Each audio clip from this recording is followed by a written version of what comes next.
Okay, so leaks for the newest Jujutsu Kaisen chapter just dropped. Spoilers ahead, so go ahead and scroll now if you don't want to see spoilers, but it is insane.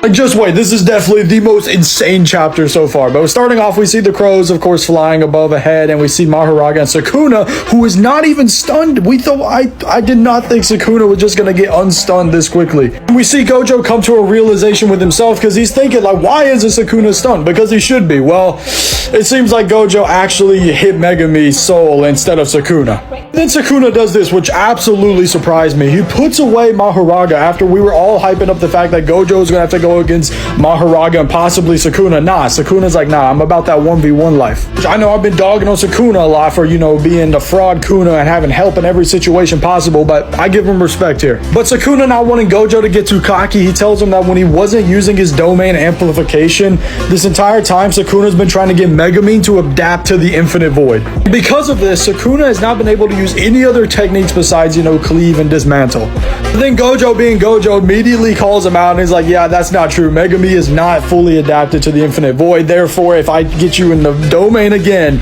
you will be forced to pull out Mahoraga and I will one-shot it. That is basically what bro's saying. But then Sukuna starts laughing, and this right here, man, this hurt my soul, bro. My glorious King Gojo, man. And our worst fears come true if you're a Gojo fan, because Sukuna explains that Gojo has been overworking his brain with the reverse curse technique, trying to replenish his cursed energy, and he has literally basically destroyed an entire piece of his brain.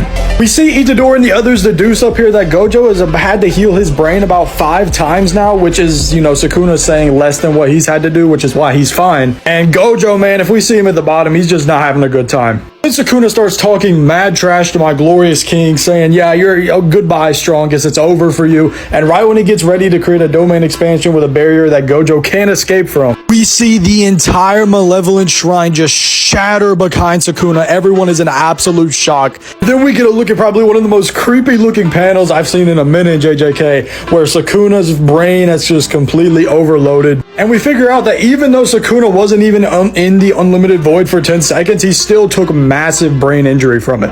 And I'm still hyped even looking at this panel now. We get to probably my favorite panel in the entire thing of this chapter, where Gojo just starts laughing at Sukuna. I mean, look at that face, bro. He is just laughing at him. So then my glorious king, you know, does some showing off, and he's like, yeah, I gotta look cool for my students, you know, Gojo being Gojo. Then in the chapter with this beautiful panel of Gojo pulling at Sukuna, giving him a massive punch to the face, but Sukuna then says the line about the present. And next chapter, Sukuna's pulling out the present. If this is how Sukuna beats Gojo, this man is officially a fraud. I don't care what you say. First it was Mahoraga, now a present? Are you kidding me?